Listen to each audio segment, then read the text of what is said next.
dalis 3 klasių gimnazijos klasių mokiniai, pranešėjai 12-okai, mūsų administracija ir gerbiami svečiai.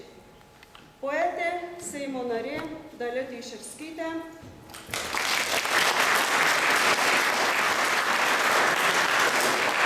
mokyklos tarybos narys, režisierius Julius Dautartas.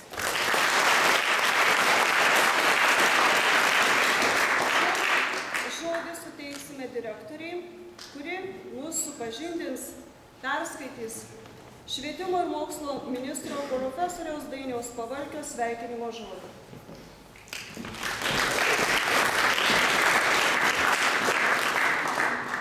Gerbėmieji, įdėmiai sekdami dabartinius pasaulio įvykius suvokiame, kokia brangi yra valstybės laisvė, kaip sutelktai ji kuriama ir puoselėjama.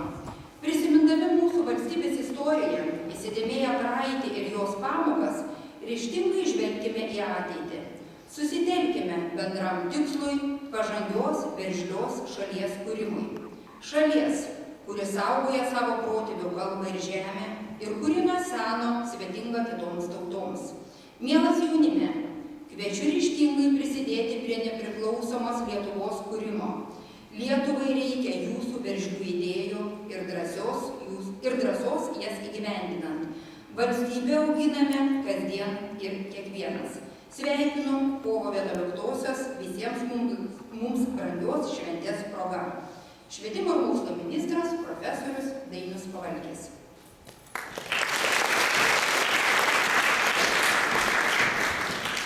Netradicinę pamoką pradėsime daina Neužmerk akių. Aistė ir Živilė.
nepriklausomybę. Todėl albumo broliai pristatymą padarys labai trumpą Aistė ir Gintarė.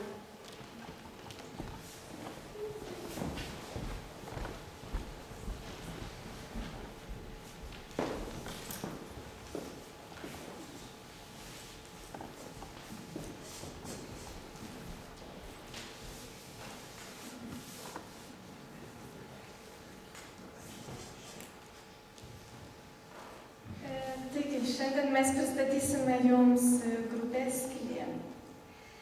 Tai kūrybinis sambūris susikūręs Vilniuje 1991 Lietuvos istorinio lūžio metu, vyrant Sovietų sąjungai. Ir žinoma, vienas iš žinomiausių albumų tai yra Broliai. Tai studijinis grupės Skylė albumas išleistas 2010 metais.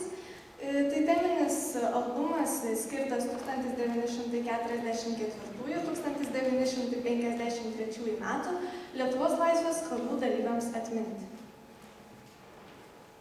Tai pradedant tokios tematikos albumo idėją iškėlė žmonių genocido ir rezistencijos tyrimo centro vadovė Dalia, pasiūlysi naujai perdainuoti partizanų dainas.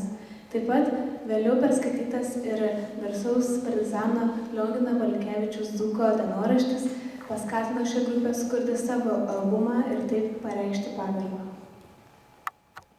Albume yra net 18 kūrinių, kurie atskleidžia žmogaus žengiančio pasipriešinimo okupacijai kelių būseną, taip pat partizaninį sąjūdį, išgyvenusi ne tik pakilimus, bet ir skaudžias netektis bei išdavystės. Tai yra tarsi pagerbimas jaunų žmonių, kurie turėjo tvirtą poziciją ir visomis jėgomis iki pat paskutinės kulkos bandė apginti savo šalį.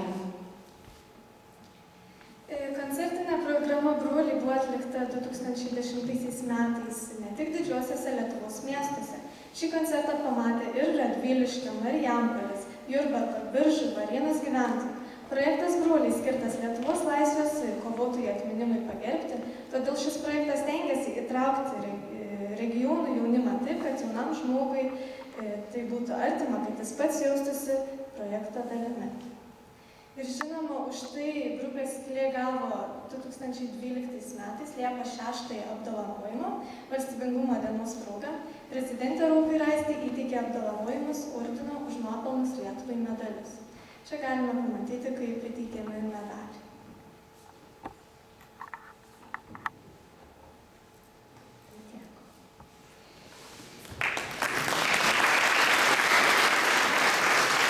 Klausysime dar vieną gražią dainą, kasgi paukštį nuprausto.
įteiks Aušrinė ir Kotryna.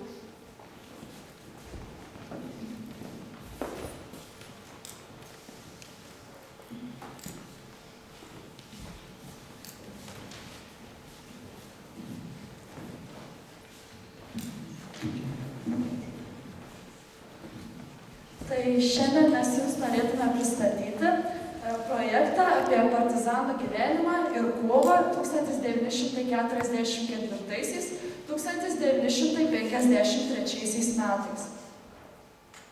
Norėdami kalbėti šią temą, pirmiausia turėtume išsiaiškinti, kasgi yra tie Lietuvos partizanai. Tai daugiausia civiliai žmonės, vadovaujami kariškių, siekia ginti Lietuvos nepriklausomybę per ir po Antrojo pasaulinio karo.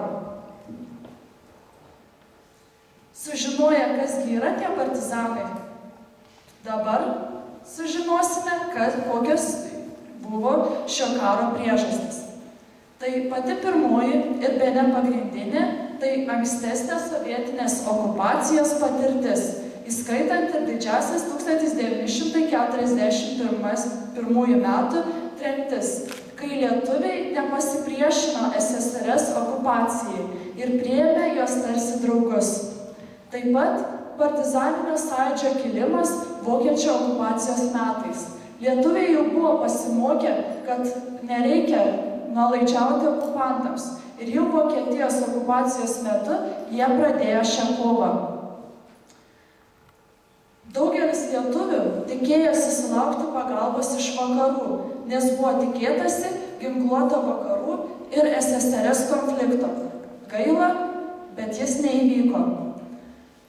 Raudonųjų kareivių ir NKVD siautėjimai po kaimus buvo dar viena priežastis.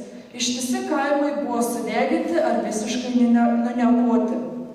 Taip pat daugelis vyrų ėjo į partizanus būtent todėl, kad nenorėjo būti mobilizuoti ir patekti į SSRS kariuomenę. Šiose nuotraukose matote vaizdus iš partizanų gyvenimo. Partizanai turėjo vieną pagrindinį tikslą – nepriklausomos valstybės atkūrimą. Jis buvo deklaruotas Lietuvos laisvės armijos programoje ir visose kitose partizanų dokumentuose.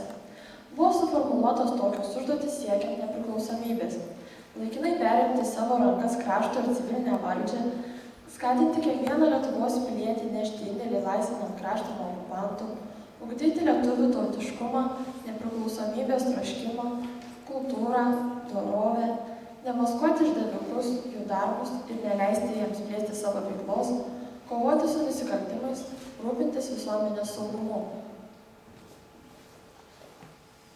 Pagal pasipriešinimo mastą, būdus, bendros vadovybės kūrimo, partizanų kalinių formuočių teatralizacijos ypatumus išskiriami 3 partizaninio karo etapai. Pirmasis etapas – tai intensyviausios kovos, didžiausių kautynių su okupacinė kariuomenė metai, kuriais būta daugiausia aukų.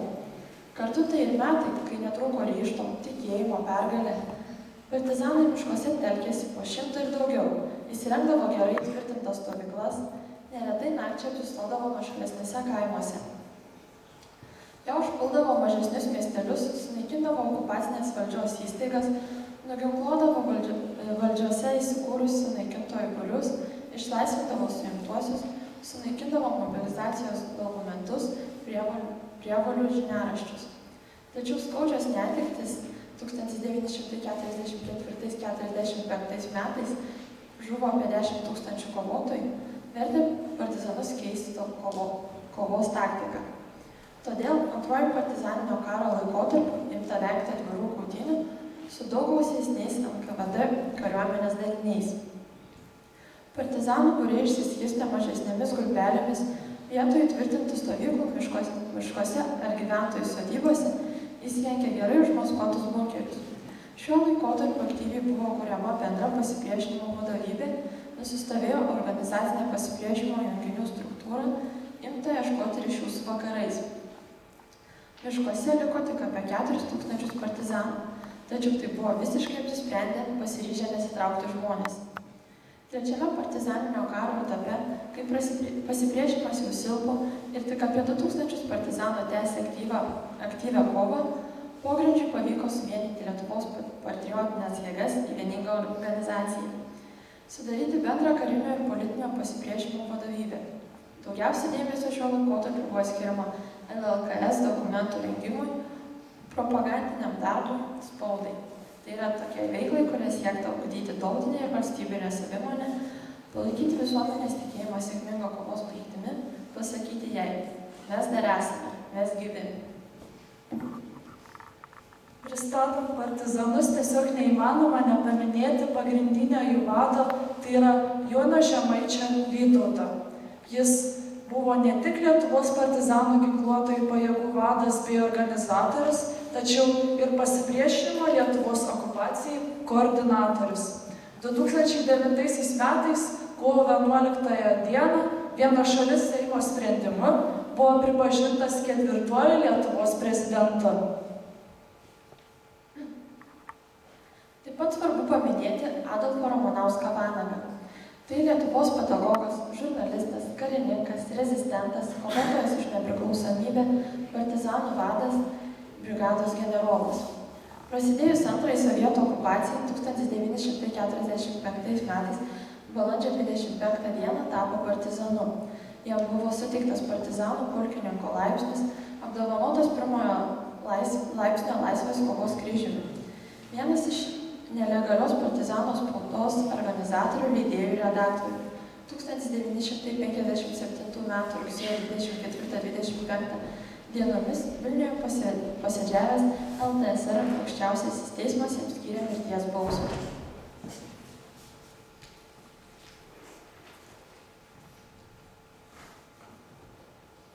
Miško brolių ir seserų kūryba gausi.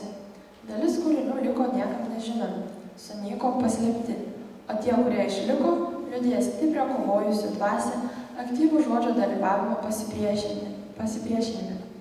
Iš lūpų į lūpas perduodamos partizanų dainos ir eilėraščiai palaikė laisvės kovų dvasią.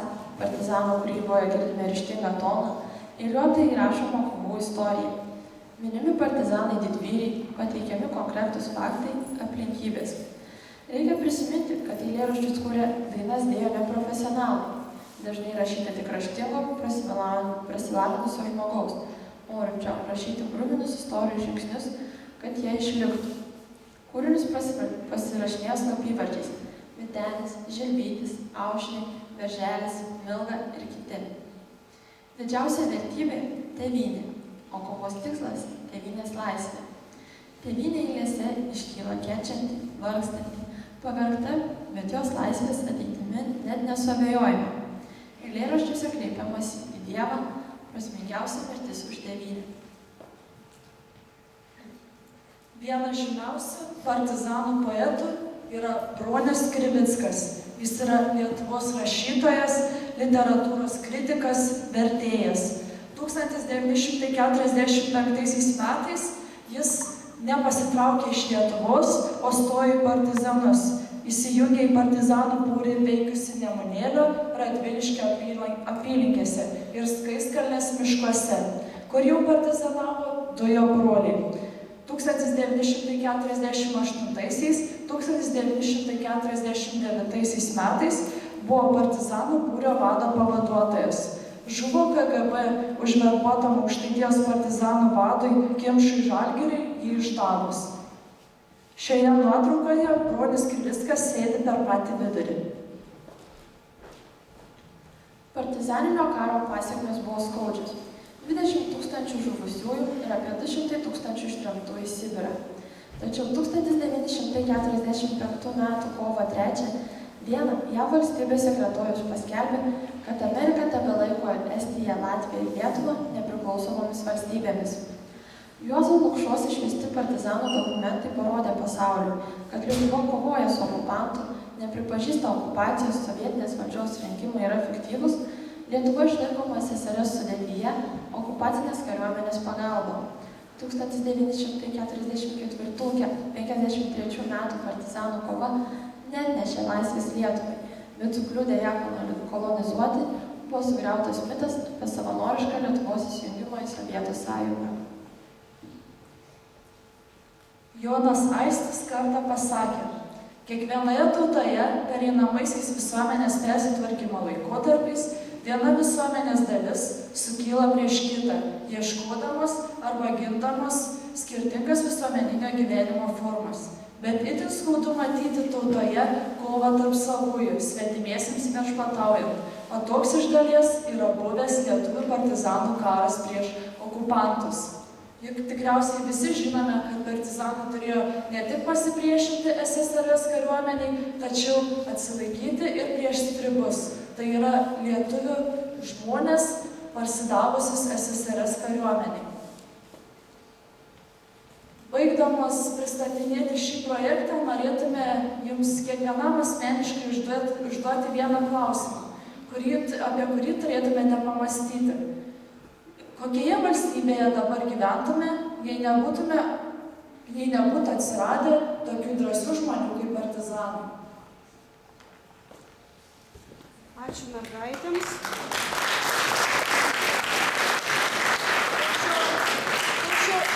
Bet labai išsamaus pranešimo mes dabar išklausysime labai gražią dainą, kuri vadinasi Žalia daina.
Ieva ir Dominykas.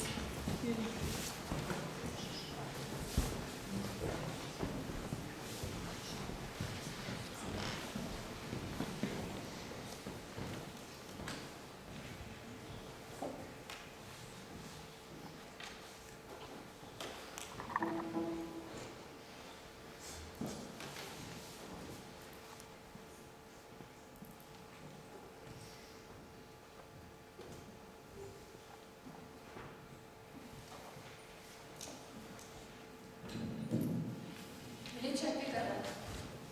Mes pasirinkome šią apygardą dėl to, kad priklauso Panevėžio apskričiai.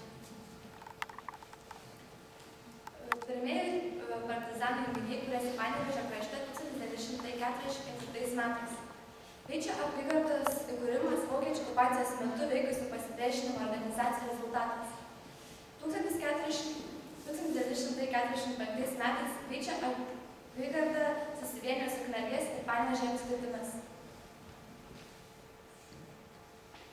Čia galime matyti partizanų skiriamuosius ženklus, kurie rodė, kuriai apskričiai jie priklausė. Partizanai buvo pakankamai judrus, kadangi nuolatinių gyvenamųjų slėptuvių neturėjo, įvykdyti atskirų operacijų partizanai susiteldavo tik esant reikalui, po to vėl išsiskirstydavo po atskiras ribas. Neatsilikdama nuo kitų apygardų, Panevėžio apygarda taip pat turėjo savo laikraštį pavadinimu Lietuva Brainė.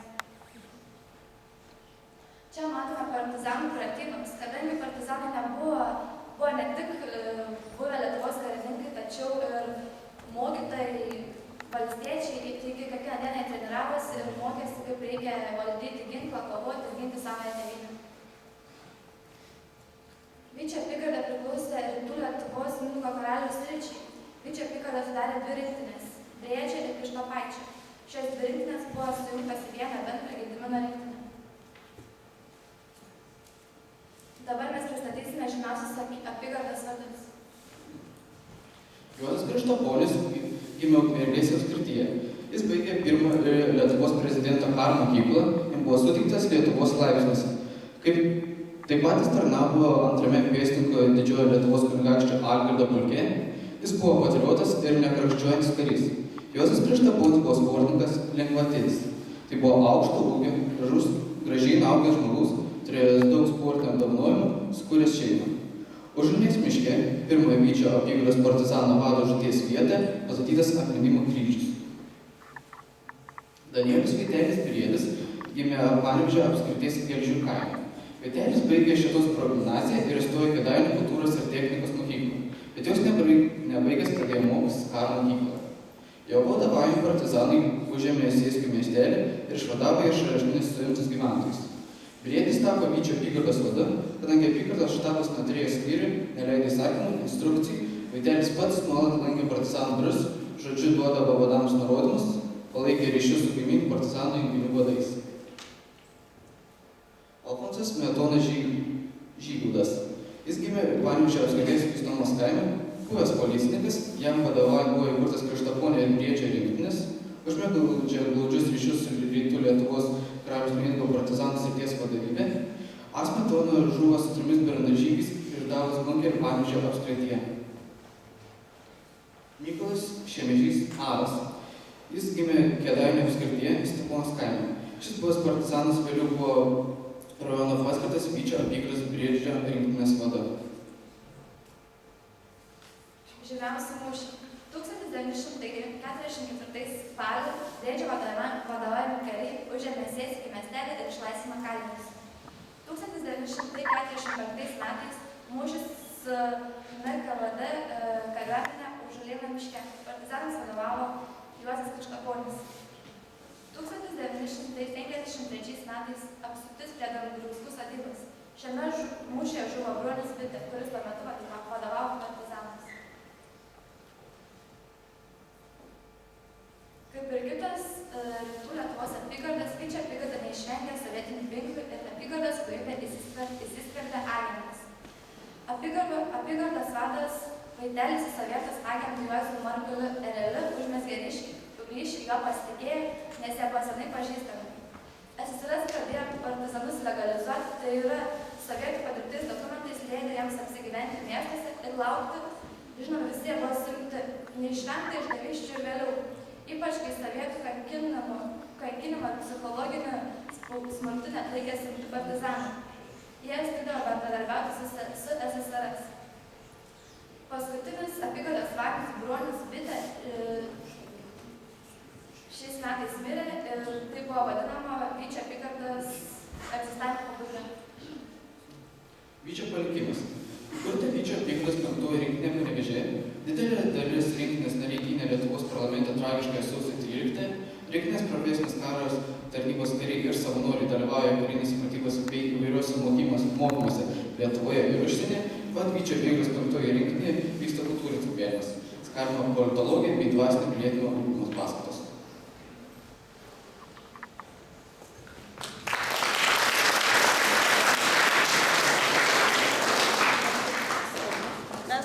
Koreguosime savo planą, nes svečiai turi išvykti į kitą renginį. Todėl suteiksime žodį svečiams, kad jie pasakytų savo įspūdį, kaip atrodė mūsų pranešimai, mūsų gražios dainos ir, aišku, mūsų gražūs gimnazistai, kurie labai gražiai klausosi.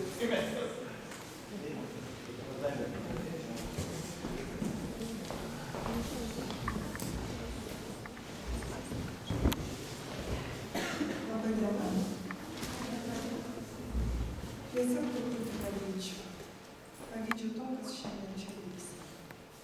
Tai, kas čia vyksta, yra neapsakomai svarbu. Nes žinoti savo tautos praeitį, žinoti jos didvyrius yra didelis turtas. Tai neleidžia nugrimzti į banalumą, į tuštybės.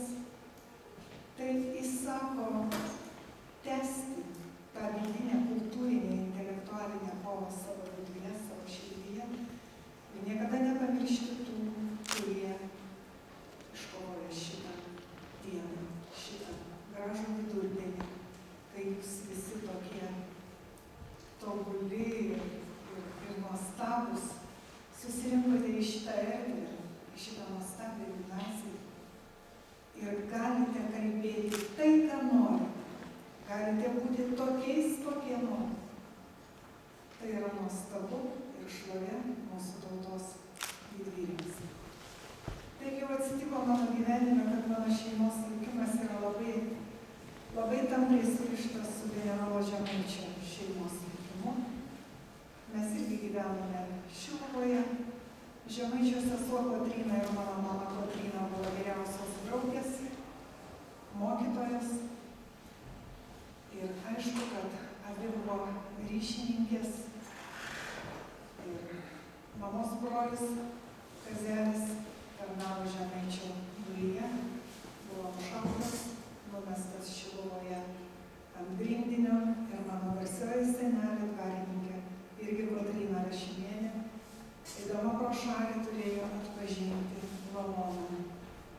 Ir kiek reikėjo dvasinės tvirtybės, kiek reikėjo savyje turėti ryžto ir susikaupimo, kad praeiti pro šalį, pro savo sūnų, neišsiduodant, kad jis yra tavo. Tokie buvo laikai. Ir galbūt todėl tos kartos žmonės yra labai stiprus. Tėtis suėmė 46, mamas ir mirė jis tai šito lagerio žuvo.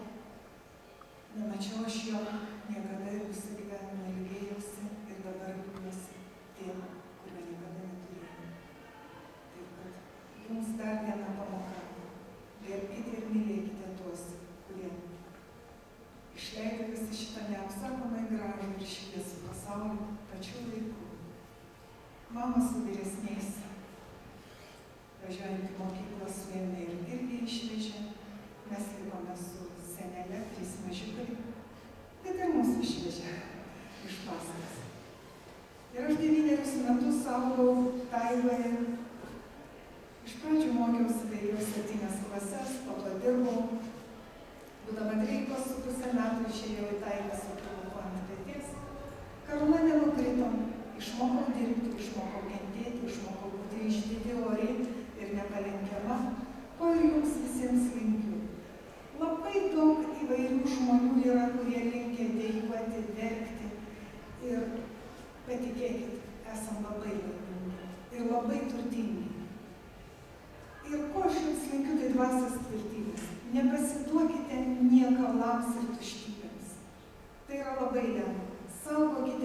savyje Lietuvą ir save Lietuvai. Ir pabaigai, 80 metais važiavau aplankyti savo brolio likusią tenai prie Sajano kalnų. Ir grįžusi parašiau poemą Pirmoji kelionė. Ir kad ir kaip keista, 80 metais, regis buvo pati Guduma. Ir ją išspausdino žurnalas Švyturys. Galbūt jie nesuvokė, perskaitė pavadinimą Pirmoji kelionė, galvoja, gal aš kur nors tenai. Tai kokia Egiptą važiavau, ar kur nors. Baigėsi poema štai taip. Taigi mes buvom ir esam, mes gyvos žaizdos ir klaidos, istorijos eksponatai kiekvienas su savo lemtim, kiekvieno širdį kartojas pritilęs kelionės aidas, visi mes broliai ir seserys, visi praeities atmintis. Kiekvienas gali suklysti ir dažnas gali suklupti ir neapsaugotas niekas nuo blogio ir nuo mirties. Bet tyliai tarytum malda, kas rytą kartoja lūpos, klai kryžiai ir gyvos akys neleis pamiršti praeities. Lai stovi stiprieji, gražūs, išdidūs ir išmintingi, tegu kiekvienas gyvena su teisė išlikti savim, tegu niekada ir niekam tikėjimo nepristinga, o kelias tas kaulais nuklotas, lai lieka liūdna išmintim. Ačiū Jums labai už nuostabią pamoką, už ypatingai svarbius pranešimus, svarbius todėl, kad tai padarėte Jūs, jauni žmonės, kurie gyvensite po mūsų ir saugosite tėvynę. Neblogai už tuos, kurie už ją atidavė savo gyvenimus. Ačiū Jums, būkite stiprūs.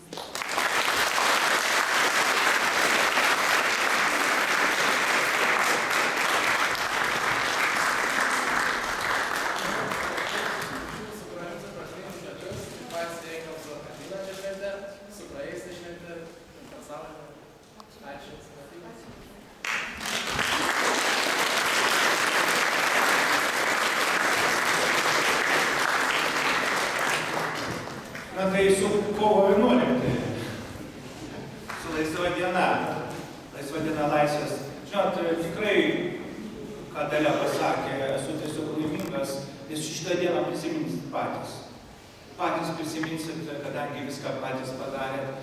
Labai gerą formą, aš galvoju, kad ir sekančiais metais negėda būtų tą pakartoti, nes man gimė mintis, kad Riomerio universitete aš galėčiau šitą visą projektą, kaip rektoratų, darysiu sakyti, sekančiais kovo 11 ar vasario 16.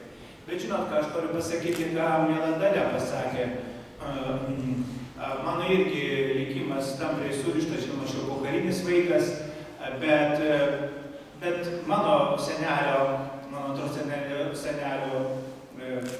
antros eilės senelio sodyboje buvo paskutinis Suvalkijos partizanų bunkeris ir ten man supasakojo visi grįžę. Mano irgi visa giminė buvo išvežta. Dabar įsivaizduokit, kad jūs grįžtate į savo namus, tokie laisvi, ką norintys, tą šnekantis, norintys kritikuojantis valdžią, mokytis save, norintys kartais ir rusiškai susikelti. Suprantat, visiškai laisvi, jums tai kasdienybė, aš priduriu prie prato. Ir tai jums netgi nevertybė. Ta prasme, jums tai tikrai vertybė, bet kai kuriems tikrai nevertybė. Tai man supasakojo dėdė, kuris irgi Krasnojarsko ten lagerį buvo ir net skubėjo ten lėktuvą nusipirkti, nes tikrintojas buvo ir pabandyti bėgti į Ameriką. Taip suko, reiškia, paleido atgal Krasnojarską, dar 25 metus prirašo, bet grįžo. Tai jisai pasako, kaip du broliai dvyniai ten gynėsi, visas batalionas, jie ten buvo 8. Tai iš Marijampolės buvo privesti atvežti haubicas sunkiasias, kadangi buvo normali sodyba Montvilų Molinė ir sudaužyti, ir tada tie broliai dvyniai iššoko su rankiniais kulkosvaidžiais ir juos paklojo.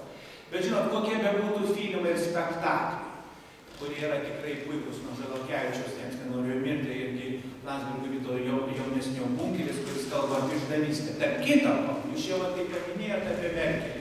Žinokit, jau 45 metais Juozas Pataisys, jisai buvo užverbuotas. Ir mūsų tas partizaninis sąjūdis didžiulis buvo sulaikytas ne vien tik NKVD, ne vien tik tai stribų, bet visų pirma išdavystės. vagystės. Iškisi vienas kitą pardavinėm. Ir baigiant šitą dalyką, jūs rusų kalbos dabar matyt nesimokat, pagrindinį jūsų ten anglų, vokiečių, ispanų, italų, bet žodį Litovščinka jūs matyt žinot. Litovščinka, Litvinenka, Litvinov, Lytov, tai yra lietuvių šaknis Lietuva. Tai dabar Ukrainoje mūsų viena iš populiaresnių pavardžių. Tai asimiliavėsi lietuviai. Ir Dalia Tiševskė jums nepasakė, kaip jinai sako, jinai grįžo ir ta nepriklausomybė jau pati Lietuvoje kovojo, nes jinai kaip sako, žinai, Juliau, grįžau, kaip jūs, galiu pacituoti Dalį, Komsomolka, kaip jinai jau daroja. Supratė, mes lengvai asimiliuojamės, mes nežinome. Mes lengvai lietuvių. Lietuviai galėjo turėti tą slavišką imperiją. Mes nesugebėjom 1700 metais surinkti kariuomenės prie Biržų, nes 5000 lietuvių dėl Merkos kovėsi reiškėsi prie valkininkų. Čia Lietuva, ta pati. Jūs dabar kaip karininkai ir karininkė sėdit, vat apie ką reikia galvoti. Dėl to aš labai žinau gerai, mano vaikai mokosi studentai, dėl to mes berniukai yra garbės kodeksas. Negalima daryti silpnesnių savo darbą. Silpniausias yra pats stipriausias. Nedarykim kraštinių. Vot ko Lietuva buvo stipri. Tai aš taip sušnekėjau dėl to, kad man pačiam tų savybių trūksta. Manęs klausia, kodėl jūs pastatėte Don Kichotą. Aš pasakiau, kad tų savybių man trūksta. Prie ko čia panevišys ar Don Kichotas. Nuo Adoto prie nieko. Ko trūksta, bet aš labai myliu šitą gimnaziją, didžiuojuosi, kad esu tarybos narys.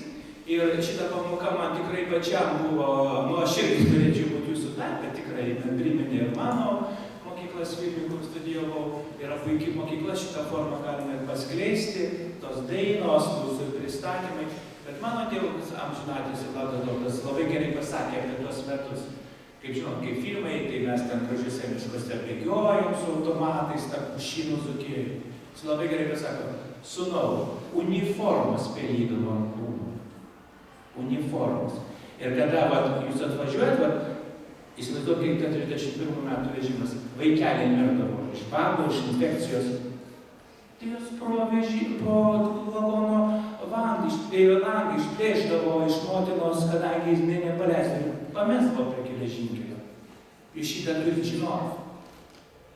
Jūs žinot, todėl, kad daugelis ateina tie mūsų buvę partizanai, jie nemoka papasakoti, jie emocionalūs, jie jums seniai pagyvenę, kartais neįdomu. Tai žinokit, atimdavo iš motinų vaikus ir išmesdavo, nes jie negalėtų būti dėl sanitarinių dalykų. Va tokia Lietuva būdavo. Ten nebūdavo tokių, kad sodyboje ateidavo, pirteliai pasivanodavo ir eidavo ir gražiai pašaudydavo. Neapkęsdavo sniego, kadangi pėdos liko. Tai reikia šitą žinoti ir perduoti savo vaikams. Ir dėl to, kad esam laisvi, pagaliau turim su kariuomenė. Matau, ponė Dalia, matau, man tik tai, žinai, valgyti nedaug ką kalbėti. Tai aš tikrai truputį gal taip sušnekėjau, kaip ir ne šventės proga, kovo 11 yra šventė, aš jums pašok, padainuot, būt laisviems ir ginti tą laisvę. Nes tai yra svarbu, mes jaučiam vyresni, kad tą reikia jums sakyti. Kad tą reikia. Šitą pamoką buvo dieviška, galit savo pasikloti. O čia dovanos jūsų bibliotekai, nes, kaip sakoma, į Baltaroką vis tiek reikia važiuoti. Žinokit, bažnyčia mėgsta aukas. Tai čia, mes ir mane turėtume.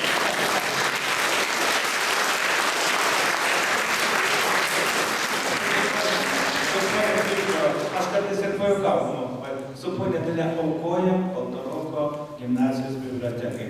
Čia ypatingai yra lituanistams gerų dalykų. Galėsit pasižiūrėti. Prašau. Su jumis esam kartu. Ačiū.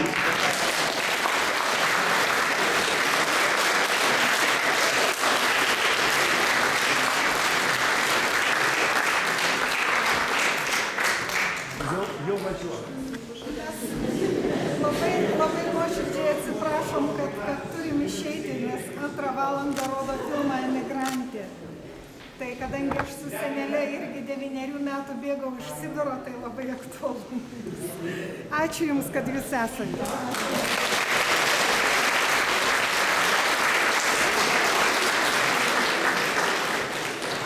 O mes pratęsime neilgam pono Juliaus Dautarto pasakyti žodžiai, dabar jums matysis vaizduose. Todėl toks yra gražus ryšys. Mes matysime video pranešimą Partizanų gyvenimas. Išgyvenkite, vaikai, ką jūs dabar matysite.